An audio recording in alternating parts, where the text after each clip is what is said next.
या फिर असदुद्दीन ओवैसी के पार्टी से अब्दुल्ला आजम चुनाव लड़ते हैं तो ये बड़ी बात होगी और खुशखबरी होगी। साइकिल कब तक चलेगा ये तो वो वक्त बताएंगे। तो क्या लगता है कि अब्दुल्ला आजम खान के आने से आजम खान जो है कहीं ना कहीं संसद से लेकर सड़क तक लड़ने का काम किया है, क्योंकि समाजवादी पार्टी के झंडा को मुसलमान ने उठाया।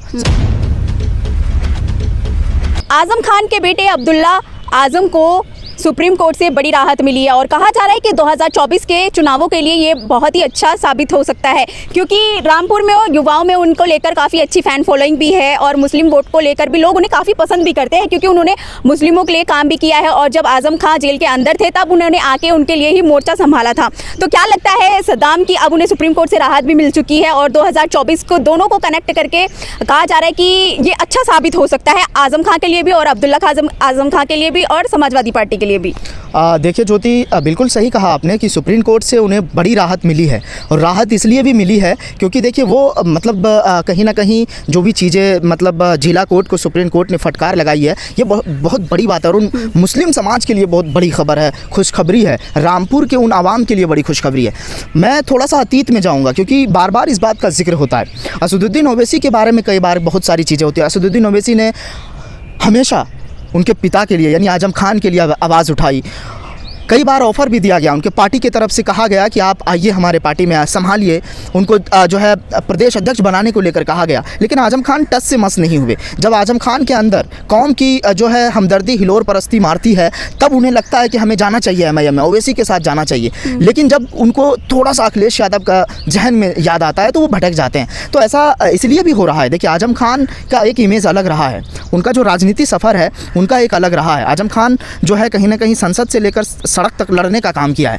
अब्दुल्ला आजम का जब हम जिक्र करते हैं तो जहन में युवा का एक बड़ा संकेत नज़र आता है। अगर अब्दुल्ला आजम को मौका मिलता है किसी भी पार्टी से हो, चाहे वो समाजवादी पार्टी से हो, असदुद्दीन ओवैसी के पार्टी से हो, या फिर असदुद्दीन ओवैसी के पार्टी से अब्दुल्ला आजम चुनाव लड़ते हैं तो ये बड़ी बात होगी और खुशखबरी होगी और उन्हें उनका जो है कहीं ना कहीं वो रिजल्ट भी मिलेगा।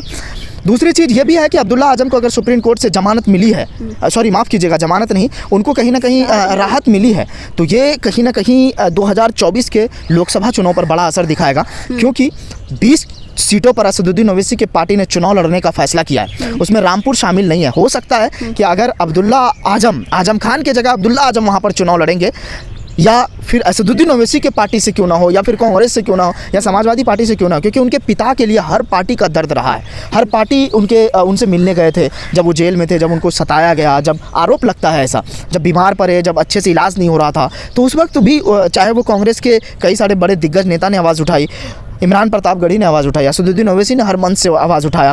तो ऐसा कहा जाता है। लेकिन ये भी चीज़ है, अगर आप देखिए दानिश अली के साथ कुछ भी हुआ, हर इंसान ने उसकी मजम्मत की, उन्होंने कहा कि ये गलत है, चाहे असदुद्दीन ओवैसी हो, चाहे समाजवादी पार्टी हो, चाहे वो बसपा सुप्रीमो मायावती हो, चाहे वो कई और लोग हो, उन्होंने इसकी मजम्मत की। लेकिन सवाल अब ये हो जाता है कि क्या अब्दुल्ला आजम युवा नेता हैं, अगर पॉलिटिक्स में एमआईएम के साथ आते हैं या फिर समाजवादी पार्टी में ही रह के आवाज़ उठाते हैं या मुस्लिमों के लिए आवाज़ उठाते हैं, तो ये बहुत बड़ी बात होगी ज्योति। तो क्या लगता है कि अब्दुल्ला आजम खान के आने से जो अखिलेश यादव हैं उनको कितना मतलब कि क्या फ़ायदा होगा उनको? नहीं, फ़ायदा कुछ नहीं होगा। देखिए अगर वो समाजवादी पार्टी से टूट कर चले जाते हैं तो नुकसान ही झेलना है, क्योंकि समाजवादी पार्टी के झंडा को मुसलमान ने उठाया। समाजवादी पार्टी के झंडा को मुसलमानों तक पहुंचाने के लिए ऐसे कई बड़े दिग्गज नेता जैसे शफीकुर बर्ग हुए, एसटी हसन हुए, आजम खान के पूरे परिवार हुए, तंजीन फातिमा हुई, उनके बेटे अब्दुल्ला आजम हुए, तो ऐसे लोग उन्होंने झंडा मुस्लिमों के बीच बुलंद किया है। अगर उसी में पतंग हो जाए तो कितनी ऊपर उड़ेगी ये तो आने वाले समय ही बताएंगे।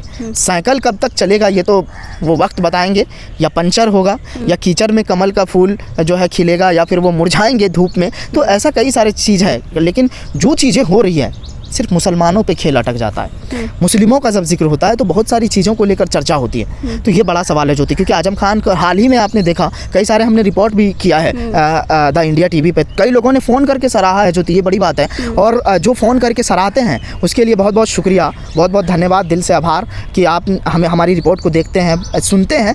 कई लोगों ने हमें फ़ोन करके बोला कि आप अच्छा रिपोर्ट दिखा रहे हैं, कई लोगों ने जो है हमें बधाइयाँ दी कि आप बागपत गए, आप हमारे लिए आवाज़ उठाए, कई लोगों ने फ़ोन करके कहा। और आपके लिए भी बड़ा संदेश आया कि जो है वो मैडम भी अच्छी करती है, तो वो बहुत सारे लोग ऐसे बोल रहे हैं। तो देखिए मुसलमानों का जब आप आवाज़ उठाएंगे, जब जिक्र करेंगे, जब सारी चीज़ों को लेकर बात करेंगे तो जाहिर है, क्योंकि इन लोगों की आवाज़ को वो मीडिया नहीं उठा रही है। वो मीडिया जो कहती हैं कि हर चीज़ को लेकर हम सवाल करते हैं, वो वहाँ दरकिनार किया जाता है। अब देखिए, अगर दाढ़ी टोपी रखेंगे तो आपको मारा जाएगा, पीटा जाएगा, ऐसे कई सारे सवाल है ज्योति, जिसका जिक्र हम बार बार करते हैं, बार बार जो है वो करते हैं। लेकिन आज से जो है कुछ दिन पहले की अगर बात करें तो आजम खान को लेकर किस तरह से शिकंजा कसा गया, उनके करीबियों पर शिकंजा कसा गया। तो आजम खान का एक बयान आया कि मैं बहरा हूँ, सुन नहीं सकता हूँ, मैं अंधा हूँ, मैं देख नहीं सकता हूँ, मैं कई तरह से उन्होंने सवाल खड़े किए, शायराना अंदाज में किए। लेकिन अब जो अब्दुल्ला आज़म को राहत मिली है, ये बड़ी बात है। और असदुद्दीन ओवैसी क्या उनको अपने पार्टी में ऑफर करेंगे या अपने पार्टी में लाएंगे, ये कहीं ना कहीं देखने वाली बात है। बिल्कुल सताम, लेकिन अभी जो खबरें चल रही है वो भी ये कहा जा रहा है कि आजम खान के जितने भी विधायक हैं उनसे भी पूछताछ चल रही है और कई राज खुलने की भी बात कही जा रही है। खैर, ये तो आगे पता चलेगा कि क्या कुछ निकलकर सामने आता है। लेकिन आप दर्शकों की इस मुद्दे को लेकर क्या राय है, आप हमें कमेंट कर जरूर बताइए। बाकी हमारी वीडियो को लाइक करें, शेयर करें, सब्सक्राइब करना भी ना भूलें। शुक्रिया। चैनल को लाइक, शेयर एंड सब्सक्राइब करें और बेल आइकन दबाना ना भूलें।